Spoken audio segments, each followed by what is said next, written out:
Hi, this is Sheila with Conscious Conversation Central, and today is, well, tonight really is Sunday, December the 9th, 2018. And I'm back again with my gal pals, my posse, Lisa Flamino Rush and BZ Rieger. And this time, BZ chose the topic. I have to release all of my limits? Question mark? And the truth is, oh, wait a minute, I'm going to do it. Yes, Matilda. I'm talking to me, in case your name's Matilda. I have to release all of my limits. I don't know why that came out. Apparently, I have an embodiment somewhere named Matilda. Okay. So I never heard that name before. So it's got to be.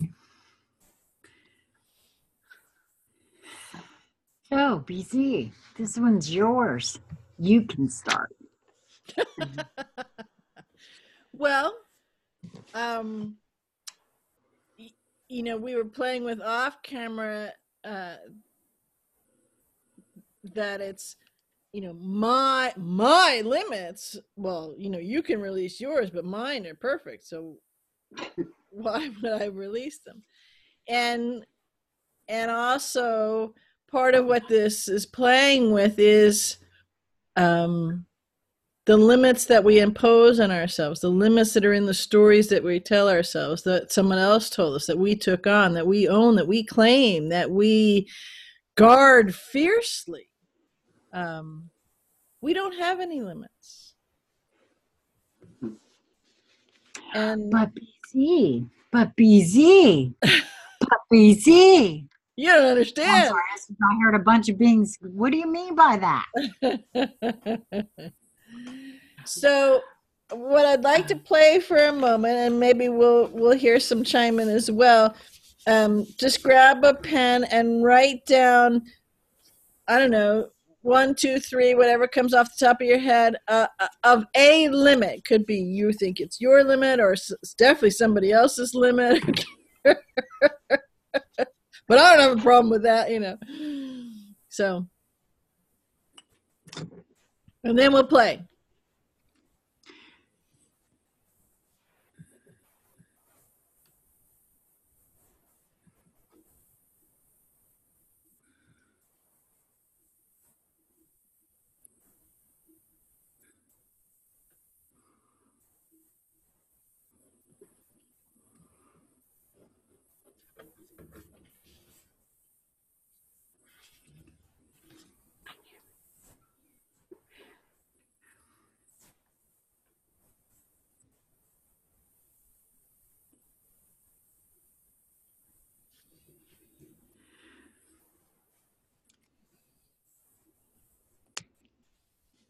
Okay, what you got? Well, the very first one I wrote down, of course, is money. Because every time anybody ever says that, oh, we can't do without money. Laws, because, oh my God, we can't have anarchy. Oh my God, that would just mean anarchy. And then number 3, and this one for me was the last one because it incorporates the other two, reality. What the perceived reality at this moment is. And at that point, I just stopped because that just incorporates all of it. Right. So that was me. Okay, Lisa, what you got? Well, that called up one for me right there. That whole, well, I'm not a creator being, or I'm not God, holding that, there's something beyond me, above me. And I have someone else has control over something. I'm limited by something outside of me. And I can't do anything about that. I'm just stuck, feeling as though they, are. Yeah, can't fight City Hall type of their thing. own destiny. Yeah. Right? A victim, feeling victimized, I guess. Yeah, mine were you don't understand. I don't have the time or the money. So not only is my limit that I don't have the time or the money, but I'm not understood, and you're the reason that I can't do this because you're not understanding. So we got compounding limits there. Lest any of those get broken down. Another one that's a common one is the system has me so cornered, and that could fit in. It's interesting how these can all fit in each of our other ones. And the last one is I'm not getting it right because otherwise I could play with all these superpowers. That's a good one, BZ. Oh, sure. Just throw me up there as an example. Why don't ya? Somebody had to. No, I'm kidding. Not that I don't do that myself on the reg. I'm just saying. See, so now you're taking on someone's perceived thing of a limit there. So, Yeah. So there's a whole host of, this is just kind of a playful way. There's kind of the off the rack limits. Right. Yeah, because there's designer limits. Right. Let me say, I am the top, or have been, or was, I should say, top designer for creating my own limits. Let me just. No, I don't think you corner the market on that. I think there's a whole lot of top designers out there, and they'll battle you for. Well, at this point, they can have it because I'm done with that. It's kind of like Project Runway on steroids. They'll just beat the ever-loving bejesus out of you to get the way for their top design. Like I said, they can have it. I'm done with that. So,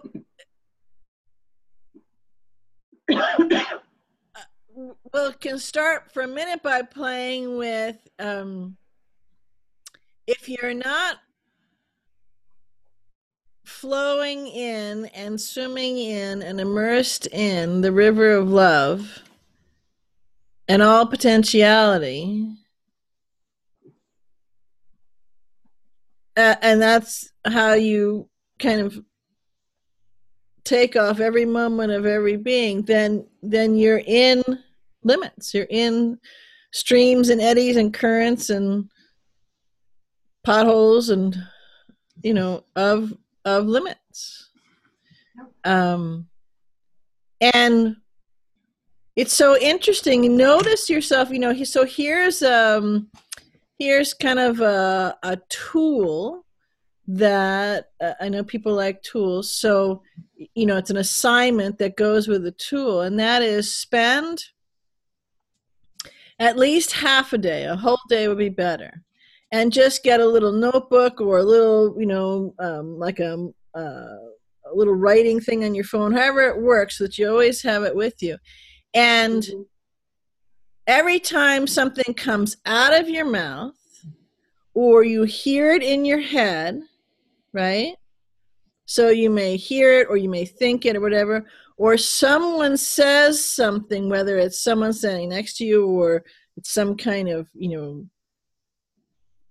chatting stuff on a radio show or in the line, the grocery store, whatever it is, and you think, oh yeah, and you can, that's my, oh yeah, I got that problem too, right? So you got to write them all down. And you're probably going to be on page 2 or 3 before even an hour or so in the day. So you stop. But we do this all the time to ourselves. Yeah. And even if we look at our list, we realize that it's really, one main limit, but it has so many clothes in the wardrobe, so many accessories, so many bags, shoes, scarves, ties, cufflinks, whatever it is that it can, dress itself, a little bling that can be added. And these are all, you could think of them all as weights, 50, 100 pound, 300 pound weights that we're throwing on ourselves, that we're, or hurdles. You know, these are 50-foot high hurdles that we have to jump, all of these things.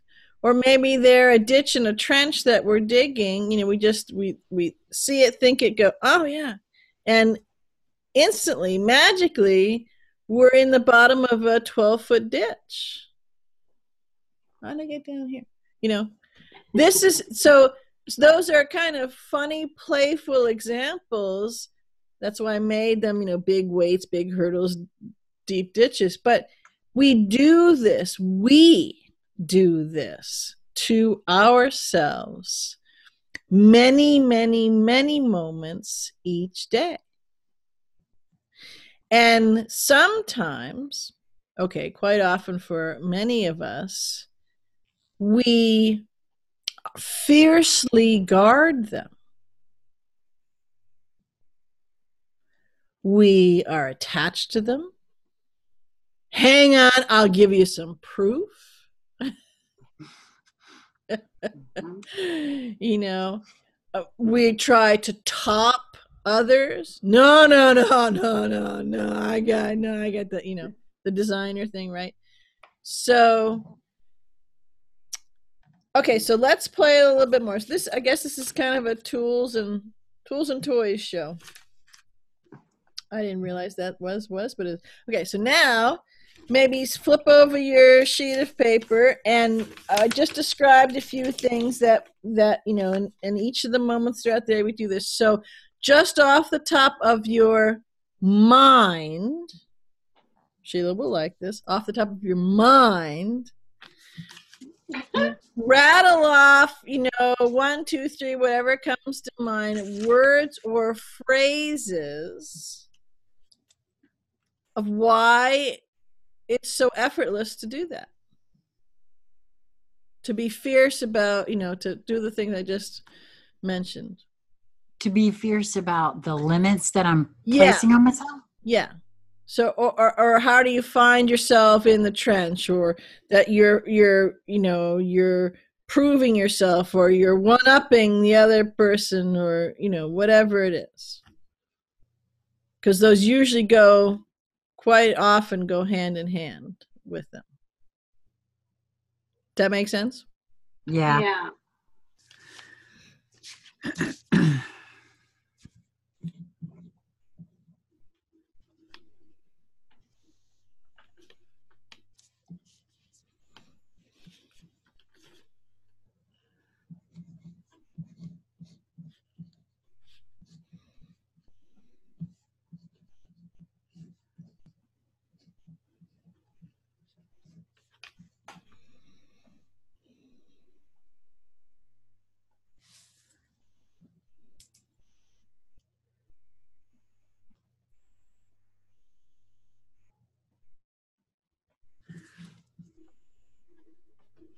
Okay, what we got? I don't know. I've been flying, so you guys got to go first, because I've been flying so high. I made it easy on myself. And I just kind of took everything to the next level. So, you know, I can't do anything about the system, the government, the blah, blah, blah. And so you can expand that and say, it has always been this way. It will always be this way. This is an immutable object, so there's no use in it trying. Or someone else has control over what's happening to me, then it's on them, and of course there's nothing I can do about it. So, or the whole I'm not creator, you know, acquiescing to a religious thing. You could say, well, I'm not worthy. I'm just this little teeny human being, and what can I do? I can't do anything. Right. That's where I went with it. Yeah, and for me, I found myself, well,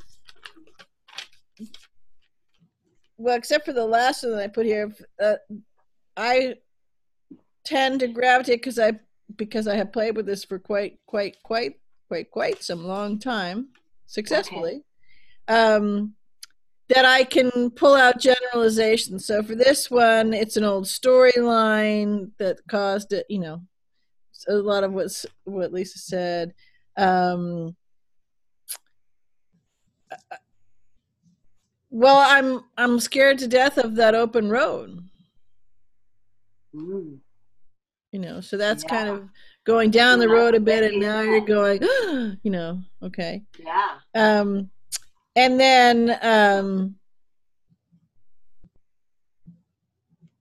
yeah, but I'm not getting on it fast enough. So that kind of takes it a little bit. That's where just what came up in me. It takes it a little bit further on the twist of recognizing these habits, and then what are some then kind of, because I was going to say common themes, could have been common themes with my own self, common themes that I've heard from other beings, wherever they are, because these seem to be, not only are they personal to each one of us, but there also seems to be a component, which actually just struck me right in this moment of saying this, Okay. that there's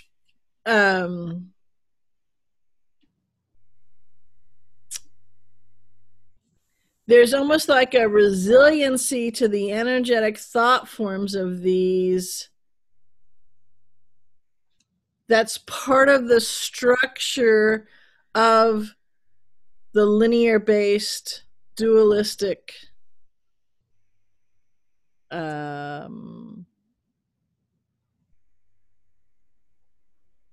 matrix or dualistic dimension.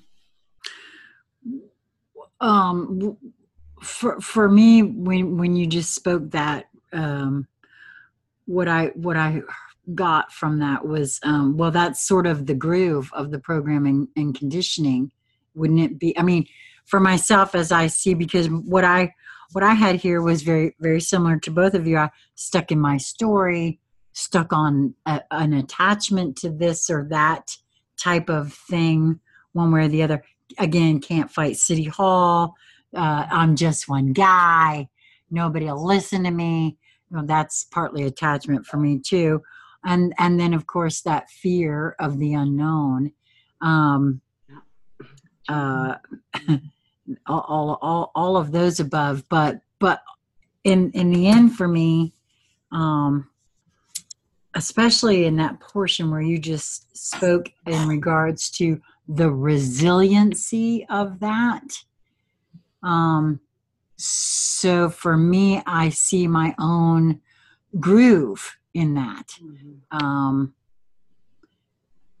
It's like once the groove has been spied.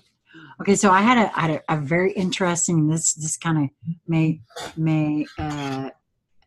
I've been very, very, very diligent in specific sorts of programming, and I started with that whole bless you when someone sneezes, right? Friday,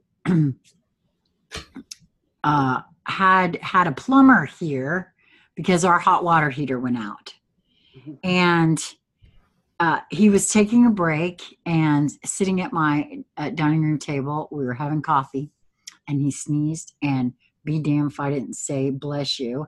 And I could feel Lisa, because she's in the other room, because she noticed it too. I noticed that my programming kicked in. This is a complete stranger, but I haven't done that in a very long time. So, there's still these resiliency is a good word. Yeah. And I asked myself the question in this moment of now, why? I mean, at that point, why did that happen when it very clearly had not been happening? And I really don't have an answer. At this moment, the first thing that came in just now and bringing that up was making the other being comfortable, but I'm not certain that's the case. So I don't know. Manners is a one I heard a bunch of people say. I get that whole thing, but that's a trick. That doesn't have anything to do with Well, me. yeah. I mean, that's, it's like people should eat something they don't want to eat when they're at dinner at somebody else's house because it's the polite thing to do. And should anybody ever be eating at a table with me and I make you something and you really don't want it, please, absolutely, positively, do not eat it. Same. Because if I find out that you really didn't want to eat it and you ate it because you thought you were being polite, I would be so sad that you did that. Just so sorry, that was just a side programming note. So, Lisa, we have been put on notice. Just saying. But something else came up for me with that one too, and that's something that I used to do. Until all of this, not just an awareness, but some of the other things that are now coming out in my expansion in my programming. I mean, this is a particular thing, but it's also a groove of making sure that the little ones hug or kiss grandma, even though they don't want to. It's the same kind of thing. Because they were programming them to do something that's not comfortable that then may cause groove that you don't want. Right? Well, yeah, and I think I said, that's part of the focus of my limits, on this is realizing, and that's why I want to bring it back a little bit. It's beyond. It's different. It's very similar. Well, it has some similar connotations to the programming, conditioning, the limits and grooves and stuff. I mean, the grooves and programming and conditioning. But when we have our limits, we're the ones who are responsible for that. And we're the ones. Now, someone may have said something and we may have taken it on, but the key words in that phrase are we have taken it on. Right? No, I agree with you, because are you speaking in terms of programming and conditioning on the whole? Well, I want to just, because that's a really big subject. And no, I realize pretty enormous as it is, but the limit part, the limiting part. Oh, I see. So, because what I'd like to do is oftentimes people don't even realize that those are limits. Right. They don't realize that they're limiting themselves because they think they're small. So that's just being realistic.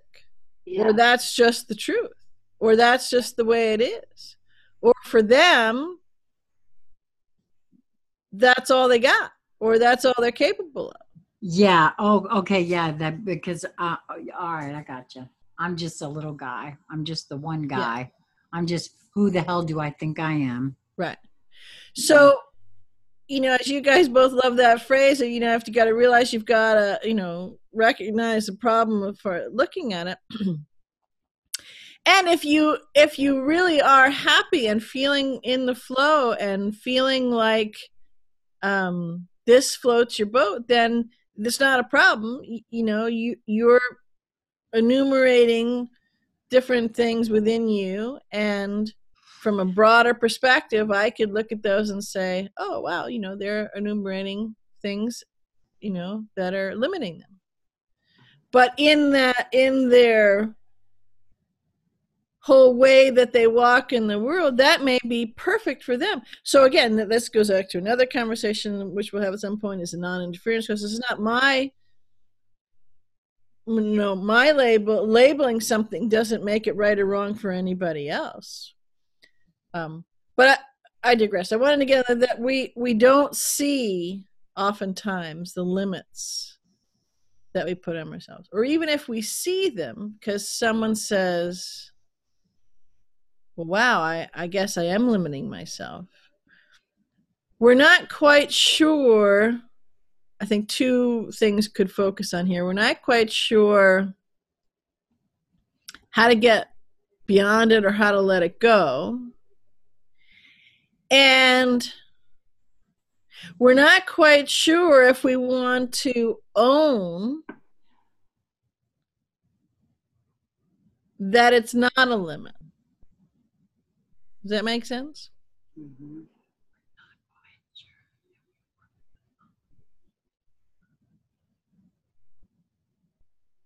I mean, if we're trying to limit ourselves. Well, Lisa, there was something that popped in for you when I said that, because you said, and it was like either just recent experience or something. Can you share what that was? Oh. Well, so if someone says, well, I say it a lot, we're not small. Right. Okay, so someone hears that and they think, okay, and they've been playing with different concepts and feelings and energetics within themselves. They listen to one or some of our conversation and get that, and yeah, I'm not small. So that's one thing where it's kind of conceptual, or there's a possibility that I'm not small. But Right. then standing in it, owning it is not, that's a big step. I got to take that big step, instead of just saying, yeah, I'm not small. You know what I mean? Yeah. So because that's a way to describe why that is seemingly such a big step, is because then you're changing the frequency of yourself. Because one frequency to go, yeah, I'm not small, or we're, as a collective of beings are not small. Right. But then standing in, owning, kind of moving in, kind of feeling, oh yeah, wow. Yeah, I'm not. So that's a frequency change, because then you start to realize, well, okay, but if I'm not small, can anybody say cognitive dissonance and various all these other conversations recently we've done are I have to be non-attachment. So all of these kinds of things, they're all at nexus points to this, because first there's the recognizing the limit, that we place on ourselves. Right. Or that we even have them, or that we may even notice that somebody else has got them, and because we don't notice it, but it's easier to see someone else's story, sure is. right? Yeah. And then, so maybe we travel a bit down that road, and then we can kind of see the idea. Yeah, I can see that, but we can just see it instead of own it. Right. So there's like this progression that's playing with. So I'll ask the two of you, and all in the energetic envelope, what, as you're noticing that, again, if someone else's story is easier, how would you say, either you make that move, or if that's too big a step and we'll play in smaller spots, it would be, why is it safer to just, I can see it and not own it? Well, I have a ready answer for that. Let's hear it. Mine would absolutely have been and is fear of the unknown. That's just that's the best answer I can think of for myself, because I have felt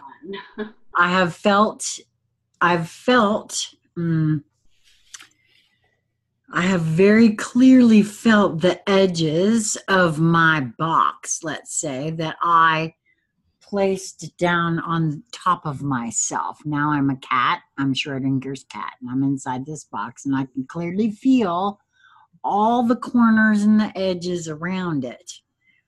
And I want out, but I've been in there so long that I can clearly, in this moment of now too, see that the larger portion of me has very wisely expanded my box in increments that I could handle.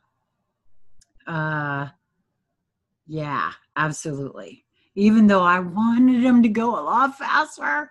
I'm now trusting that that is how that's moving for me. And I can also feel for myself, it's almost like almost every person that has called themselves awake has seen the video of sheep being herded through a particular pasture that for long years had fence, and the sheep were going through one specific gate.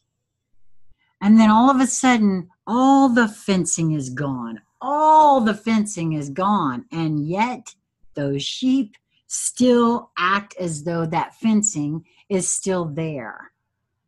And so for me too, I see that that's why I say for me personally, I know that the incremental expansion of my limited box was perfect for me. I see the perfection in the way this has all gone down for me, as I in particular have had an extreme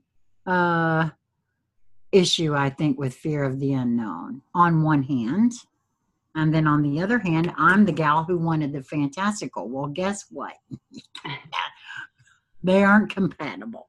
So I'm glad that the fantastical has kind of taken over now, it feels. So for me, that's what the biggest thing was. Well, it's interesting because so if anybody's followed part of the conversations, on one level what you said makes sense, except it isn't quite as simple as that, because there are many things that you may have in the different videos you may have given just touches of information about, and those were clearly whole sides of the box were ripped off, right? So there, like you're married and all of a sudden you're not going to be married, like that's a couple counties worth of box, gone like that. Yes, that's right. So anyways, I'll just leave that as that. So there's different parts of, and again, when you gave the statement on the CCRTC conversation, one of the first ones that we did there were I think total of 6 or 7 of us on the call. When we were going around the table and people wanted to give voice, you wanted to give voice to. In fact, if you go back and listen to the recording, I'm pretty certain I'm not mistaken, that was coming out of your mouth whether you wanted it to or not.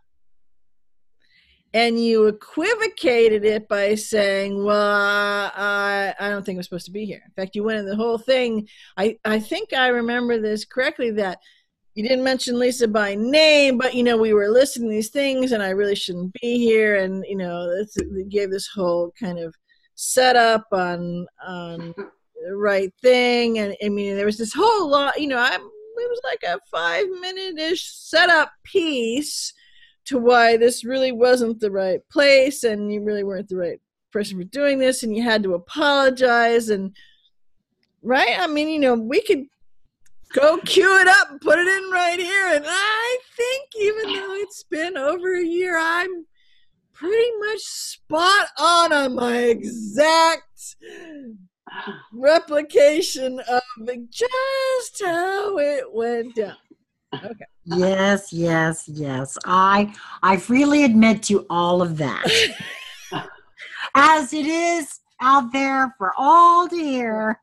So the reason given what you gave as your flow there, the reason I bring that up is because, yeah, on some levels and perspective, absolutely, you're absolutely correct. And for you, because that's specifics that you gave it in, right? And on a whole lot of other, levels that are not just in this tight aperture, it's a story. It's, um, and there was something else that, let's see if I can, it's slipping away. See if I can pull it back. Oh, I was going to say, because there's and we won't go into it now because this is a whole other conversation, which I think would be quite illuminating and fun, but, a packet of stuff that came through is become transformed by the unknown. And so that will kind of reveal that. So we'll play with that another time. But Lisa, is there anything that comes just on this subject of? Yeah, there was of the allowing, embodying it, and then how the frequency changes. I think right. You were asking about. Yeah. So for me, what happened was I would try it on for size. Okay, so if I'm a creator, then I should be able to X or Y. And if I didn't currently have that ability, then I began to test it, because then I must certainly be able to do this, or have this ability, or be able to develop this ability, or however you want to look at that. If this is true, then I'm a creator being, and I'm going to buy into this hook, line, and sinker. What does that look like? And so to me, it was to put it to the test. That's what it looked like. And so for me, that's the embodiment that you talk of. And the minute I began to do that, even in minuscule drips and drabs, because it's really all it was in the beginning, the frequency itself was approving to me. Like, I could feel the difference between my normal, limited state of consciousness and this other thing that I was suddenly experiencing for the first time. And that propelled me. No, it drove me in search of the next opportunity to have that little bit of frequency jump where I was embodying it. Because in those moments, it was not a concept. It was not an intellectual exercise. It was something I knew with every ounce of my being. Every fiber, every cell was screaming this truth in unison. And there was nothing to wonder about, right, or to not know. And so now, granted, I couldn't maintain this state at all. I could just euphorically have a moment of it, and then dream about it and think about it and obsess about it and strive for that again. Now, anymore, it's getting closer and closer. And, I can see already how close I am to never going back, not even having the ability to pretend to be small, because it will be so self-evident that it just will be. And I'm really, every day I'm inching more and more to that. And every day that I embody that frequency, my life is reflecting that. Right. Everything around me is echoing that back to me. So that feels really, really delicious to embody it. And I highly recommend that you begin to play with that for yourself and allow it to experience you. I don't know, to really become that for just a moment tells you everything you need to know. And then the rest is just consistency and staying with it. Yeah. Yeah.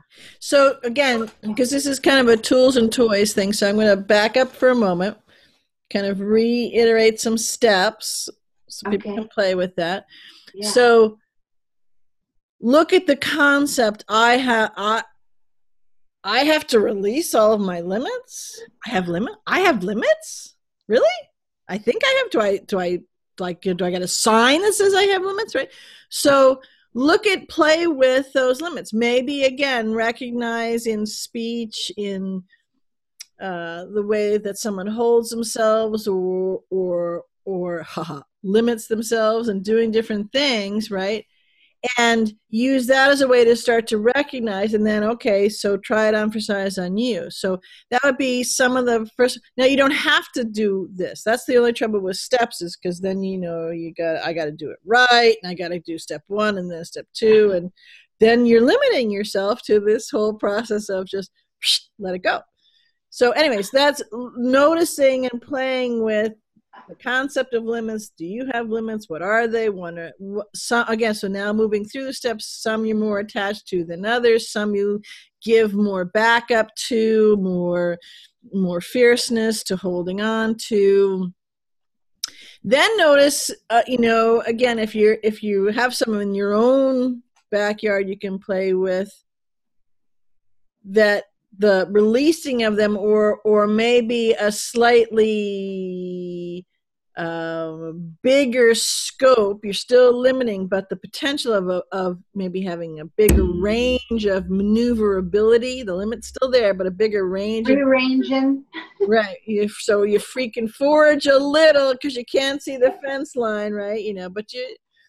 So play with that, and how the thought of it, the possibility of it, the actual, playing and dancing with it feels, or again, if you're not comfortable yet within yourself. And these can only need to take nanoseconds. You don't have to be years to do this, because the energy will support you.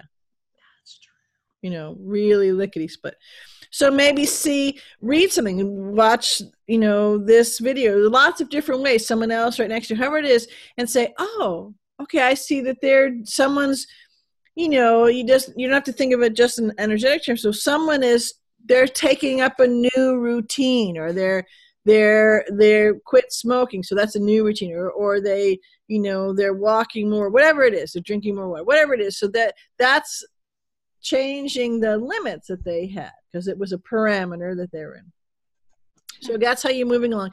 Now, one thing I think is you'll find really quickly, and this might be a way to kind of borrow from something you've heard someone else doing. So Lisa just shared a story, and yeah, her words were interesting, and it was the energy in which she shared it in. It's like, unless you were really in a tight box and completely unequivocally fiercely attached to limits, you're going, okay, I don't know what she drank in her water, but I want some of that, because I'm not sure what it is or what the hell she's talking about, but I want some of that, right? Okay.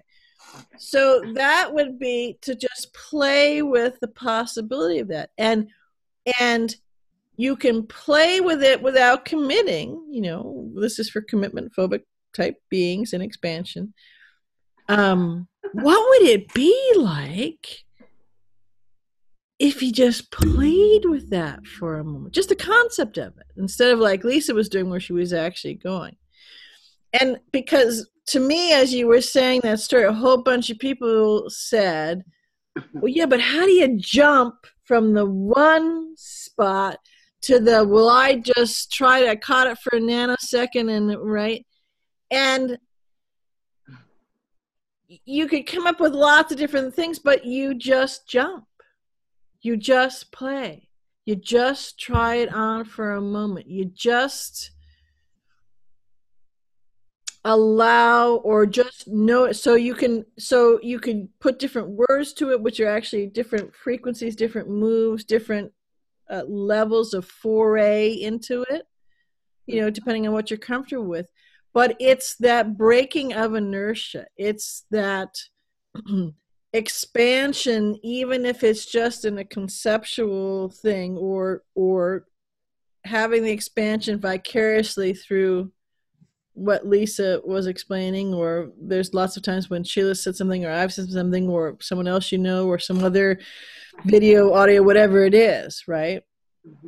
But I think that would be a good place to set up different things for yourself that you can try that. So a very linear, make it a point, if you drive to work, or you drive to, errands or something that you do fairly routinely, go a different way. Because that's unknown, because that's not in your group, because that's not in the rhythm, that's, you've limited yourself, because there's a reason, so many reasons, whatever they are, and they don't really matter what they are, they've just taken them on wholesale. So as Sheila was talking about, she was going to play with practicing not saying, God bless you, or putting her pants on with her right leg first instead of her left leg. So all those different things, they may not be related to the fantastical yet, but it's different ways or hell, just go right to the fantastical. So look out the window and watch leaves fall and imagine that you have the ability to see every cell in the leaf and the actual being, the energy structure of that leaf and what it is, or the bird or the horse or the dog or the cat or the pigeon, or wherever you are, whatever it is, a sparrow, whatever it is, right? Whether you're in the city or the country. But this is really what playing is about. And the playing in this sense, so you could really dive in deep and have a ball and get mud all over you and you're dirty and you're really roughing it out, or you could just take a moment and from work in the cubicle and play for a minute. It doesn't really matter. It's the act of playing, however long that you allow yourself to do that, and the scope to which you allow yourself to do it, which is actually what Lisa was doing. She made the decision to allow herself to play for a moment with this. And it's intoxicating. It is so exciting and so fulfilling. And so you're not even going to A, have words to describe it, or B, give a hang about what words you might describe it with, because you're hooked on what it is that you're experiencing and that feeling. And that feeling is the vibrational frequency change that's hooking you. So I did a couple days ago playing with questions, and I answered, Pamela had a couple questions and I answered, and I was talking about this, it was related to why was she sad about her dog Buddy, and then so she was overcome with emotion that way, and then she also was overcome with emotion that could be said, Buddy was sad, and then this other was, kind of excited but overwhelmed, kind of Sheila's, portrayal of the standing on the edge of forever. And I said, well, they're the same things. They're just different sides of it. And it's you meeting you, the truth of who you are. So that's what that energetic feeling is. That's what that indescribable, if you even thought about describing it, is. You are connecting with that, which is you, the source of you. Yeah, absolutely. Something that came up for me when you were speaking a little earlier, BZ, regarding, changing direction or something like, as you're going to work or something like that. What came up, what just like really lit up for me in regards to that is the following of nudges and then noticing what happens afterwards. And then the very next thing that came in for me in regards to that is that trusting that whatever you get is a nudge, because there's been times for myself where I'll get a nudge to do something and I'll bat it away thinking that it's just my mind or my intellectual whatever going off. That doesn't make any sense. Why am I doing that? Where did it come from? Instead of just following it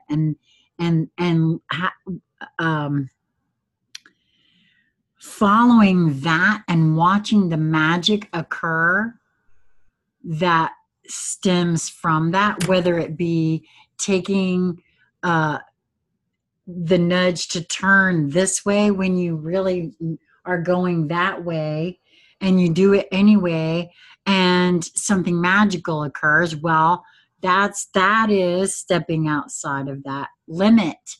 But I have to go this way. Well, Lisa's story of how she got home that time from her guidance. Right.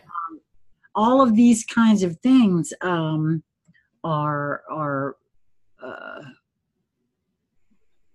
they're bricks on the yellow brick road that will light up for you if you just follow.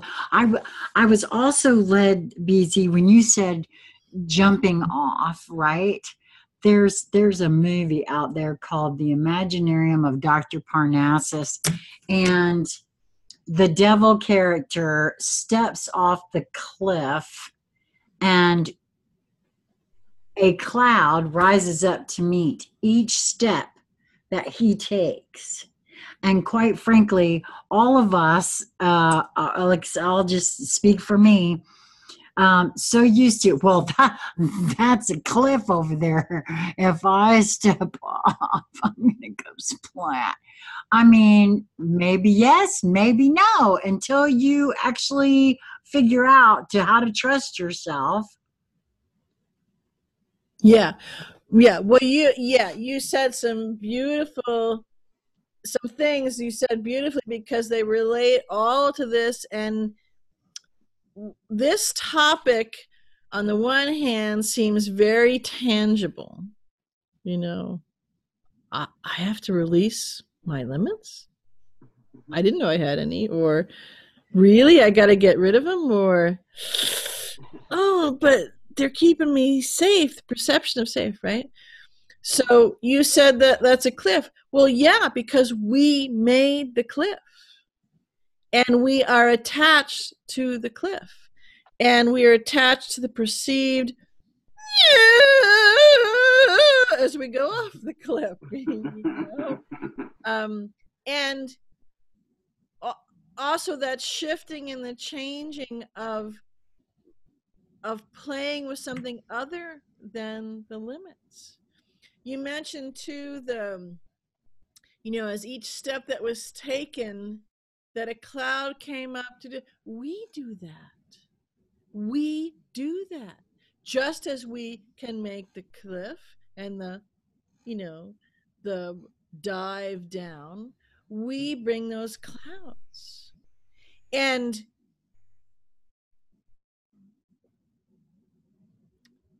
so there's kind of two components here I want to highlight. Okay, maybe it's three. In the frequencies right now, never, ever, ever in this collective reality and dimensional frequency bandwidth of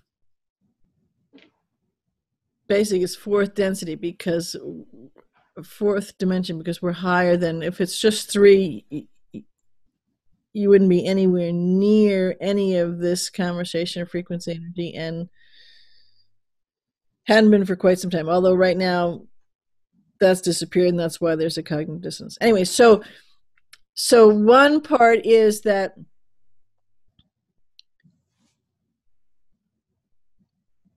with this thought, the energies have never been more supportive.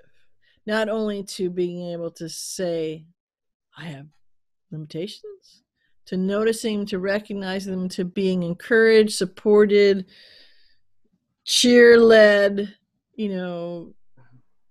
and put in a chariot all at the same time to kind of start to navigate and let those go. That's one part of it.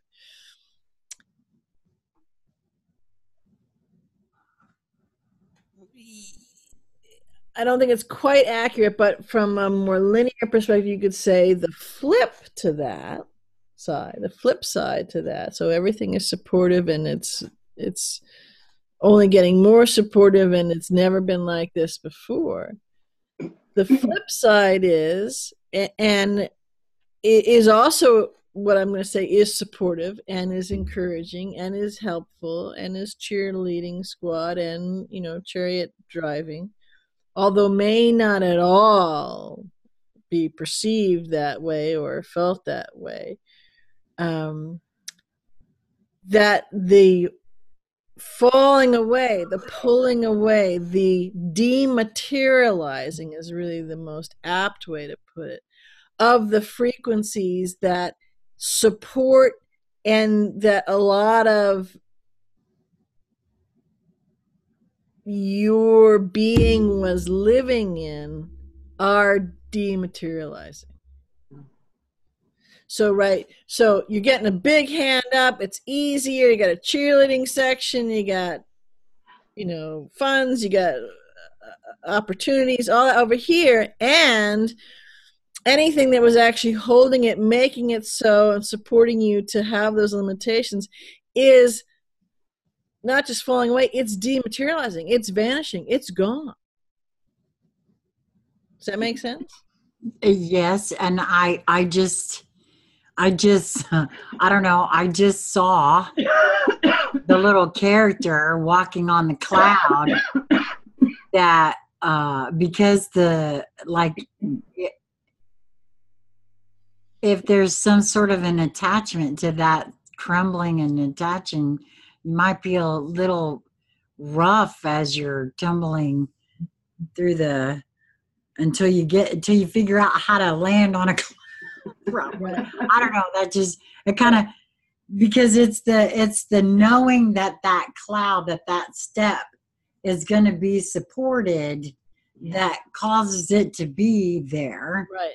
So if you have a being who, I don't know. I just saw a little rough and tumble.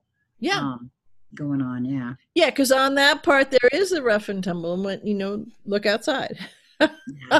But again, no judgment on that, because that being is an extreme diver. Yes. Or an extreme. Yes.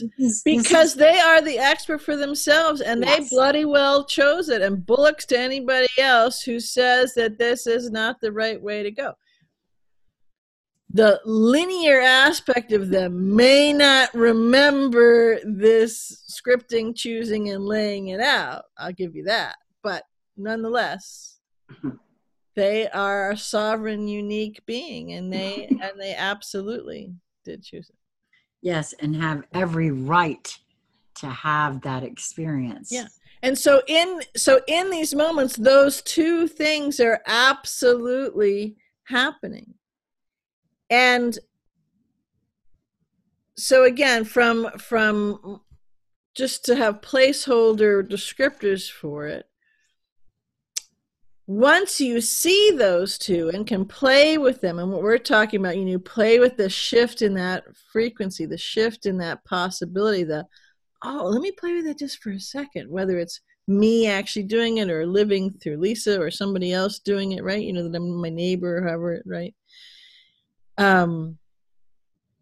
When we do that in the expansive, in the affirmative, right? Because it's our choice in that moment. Just going to take a little bit, half of a quarter of a smidgen of a toe, and we're going to, try it. As you watched, not so much heard, but as you watched and you experienced Lisa sharing that, and I think the word was, just a tiny little bit that this happened, whatever that she was, working on doing. I couldn't wait. I mean, I was driven to line up to do it again, to experience that again. And so that's what you will experience again and again and again and again and again, repeatedly, without interruption. And then again, these are just placeholders. And if you're on the choosing of the other side of looking at just staying in that place that keeps dematerializing, so these things are falling away, and now there's a stub, and then the whole hand's gone, and all that kind of stuff. The same kind of thing. You actually are, because it's a choice. So you then are at the point, well, are you owning the choice and being cognizant, recognizing, awake to the choice? Or are you going to notice, okay, well, what else do I want to play with? Because clearly this is, I'm now, it's got my attention. It's not really working for me, right? But that's where we are right this moment. And it's getting faster and faster and faster. So the support and if what Lisa describes were kind of these magical stepping stones that she hopped from one to the other, now they're rainbows and tra-la-las and birds and all sorts of things. And over here, not only is it disappearing, but, everything is dematerializing at rapid rates. And as, to use Sheila's metaphor, as she's tumbling down the cloud, before she even gets to that cloud, she's going, uh-oh, that was dematerializing too, kind of a thing. And so the reason I illustrate, and what I just illustrated was actually a literal thing that is occurring. And people can take a moment and go, oh yeah, I can see what she just described happening here to that person or to me in this and that, whatever it is. It's literally occurring for everyone, depending, and it's all different. The metaphors are all different depending on where they are and what they're playing with, the density and the expansion level they've chosen at that moment. It's happening.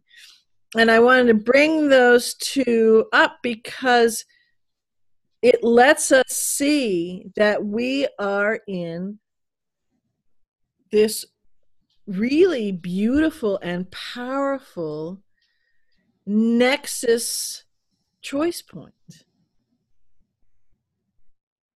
And whatever we had thought, remembered or not, that we wanted to choose a path to take, this nexus choice point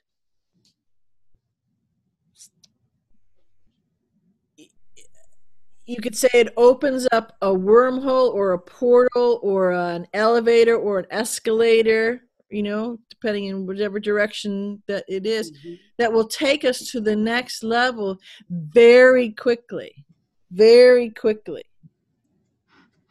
And so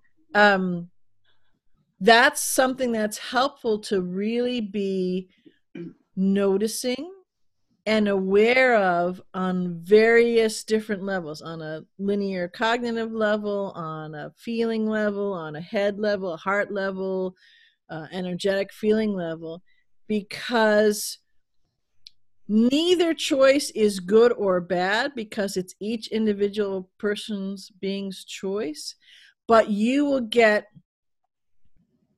instantaneous, clear feedback on those choices, and you will, and this is the beauty of the design, because we're so good at what we do as creative beings, we will get magnifying rapid fire choices in the direction that we chose.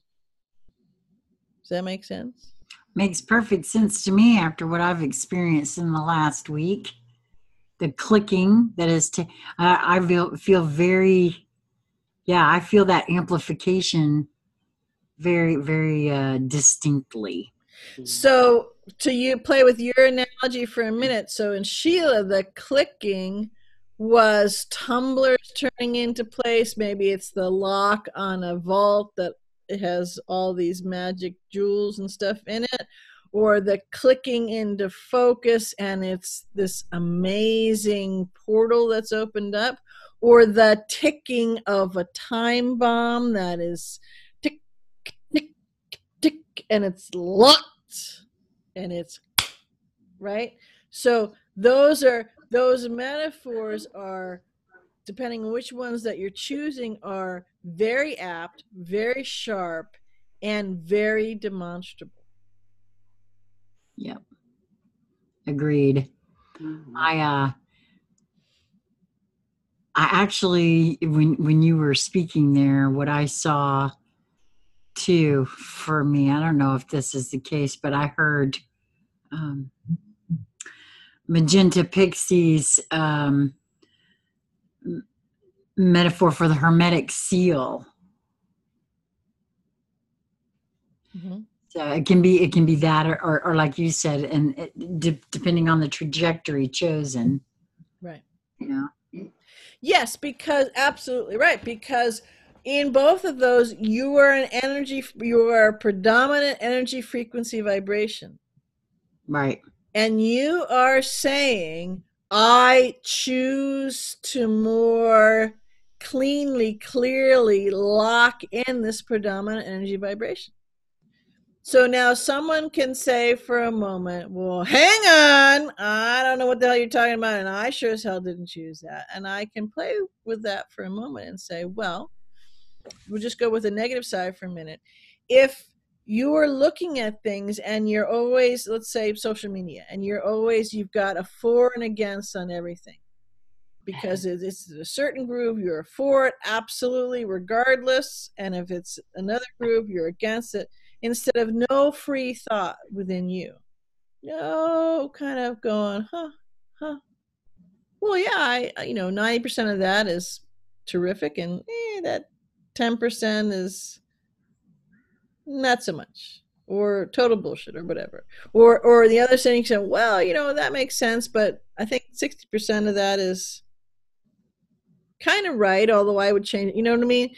So, but then there's thought processes, and in that, just to give a thing, that then actually within that, because there are choice points, there are active conscious thinking, shifting of your vibration, because you're going into the heart and there is expansion there. You actually are not choosing this down elevator, you're choosing the up one. You just may only be on the, maybe there's a rung that it's out a little, so it's not going up quite so fast. There's it just left me. There was a specific thing that came in regards to that, and it just left.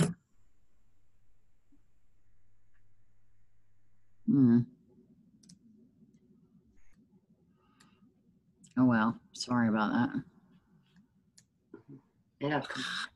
Hate when that happens. Can you repeat what you were just saying, BZ? Because I think it had to do with exactly what you were saying. Well, what I was talking about is that someone says, well, I don't remember making those decisions, making that choice. And look at how you interact. Look at how you react. Look at how you act. Look at how you hold things. Whether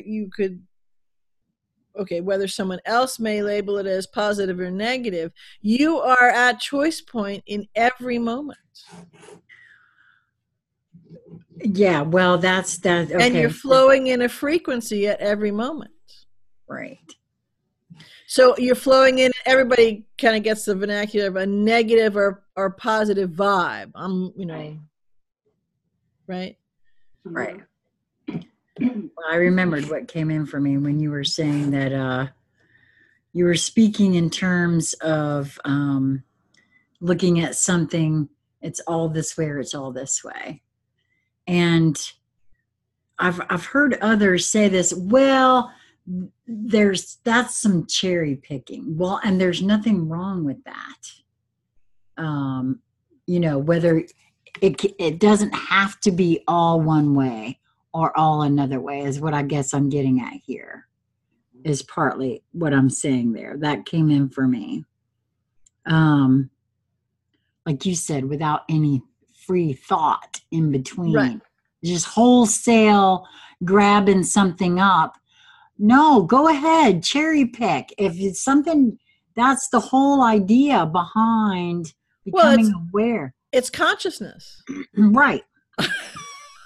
And if you look at something, right, if you're looking at something and you cherry pick, or you think about cherry picking, or you have this conscious choice to cherry pick, and you go, no, I still think it's this, and it made me in a negative vibe, that's conscious. You have now consciously chosen that trajectory. You have consciously chosen that vibration, and good on you.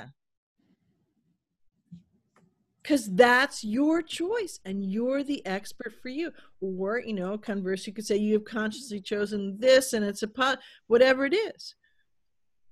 But when we're in a groove and we are in a reaction that's even kind of a reactionary thing, where we just swim with the thing because we're not even giving a hang about paying enough attention to look at it.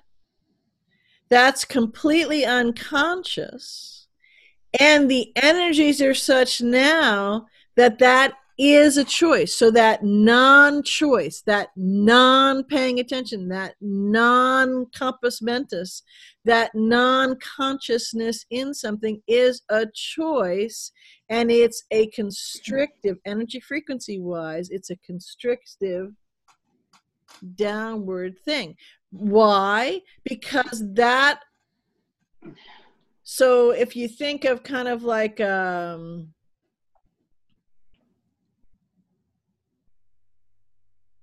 everybody, okay, not everybody, a lot of beings think diamonds are pretty, right? And they're precious and they're these remarkable things. Yes? And how did the diamond get to be the diamond? Through just carbon and the pressure that kept building. So you could use that as a great metaphor for this non-choosing and going down into the tighter binding negative frequency is that compression, and you are being turned into a magnificent diamond, that in civilizations down the millennia, you'll shine and be discovered and discover yourself for what you now have become. So that's an accurate metaphor. And the timing frame of reference in that metaphor is also accurate.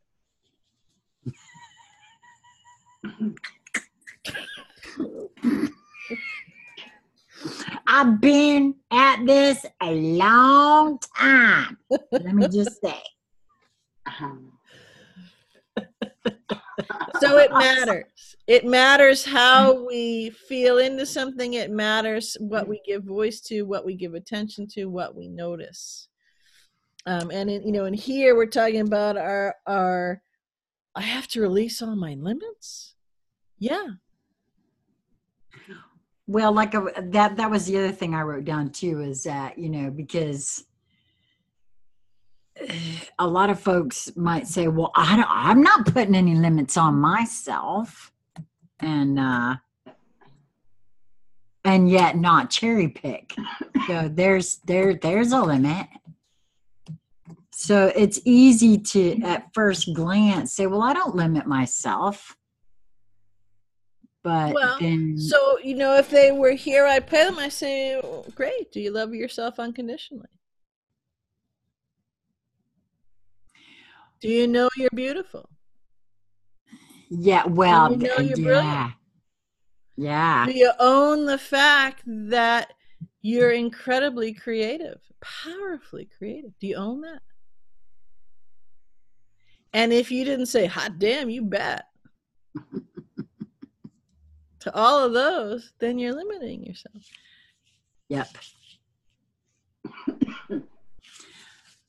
And all the programmed responses that I heard in my own head, as you said, all of those things are what showed me, my limitations. So it's my limiting thoughts, not in this moment of now, but prior, although I did notice just now, I had a bit of a issue with the beautiful. So there's still, and which is not surprising for me in regards to, my story.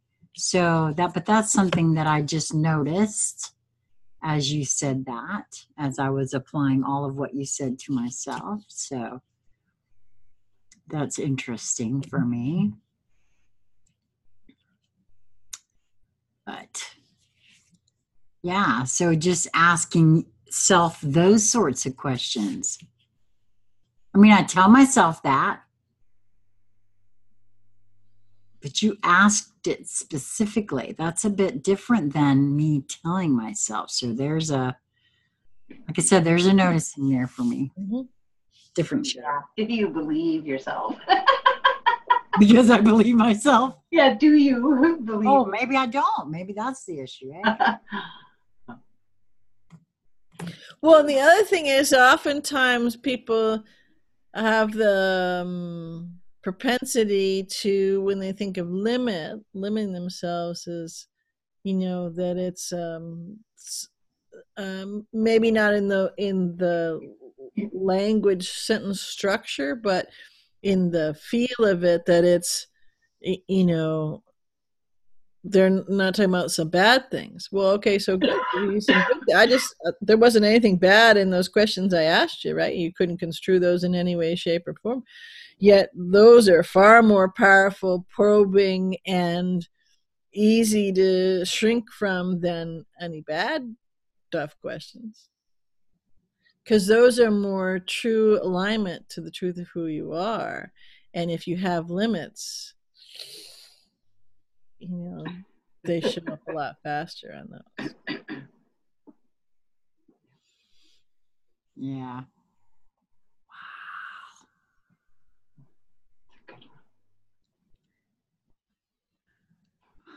Wow, another huge conversation, ladies. I'm actually, my head feels a little swirly. Well, I've been a little swirly since we started these conversations this evening. So that's always pleasant. And there's something too in asking those questions and playing with them at the end that really makes all swirly, because it's that meeting, at least through a big picture window, ourselves, and it's a choice point. So we can feel that it's there's a code threshold there, and we can feel that. Do we embrace it? Can we at least see some of the resistance, the limits there? Because it's surprising. There's an element of surprise that it would even be come up and brought up that way for us. Yeah, since I've been working with myself in that's why that specific one there was a bit of a surprise for me. But hey, that's okay. I've noticed it now. That's half the battle for me. And I won't even say the battle. It's half the gig. Half of the, part of suiting up to play. Yeah.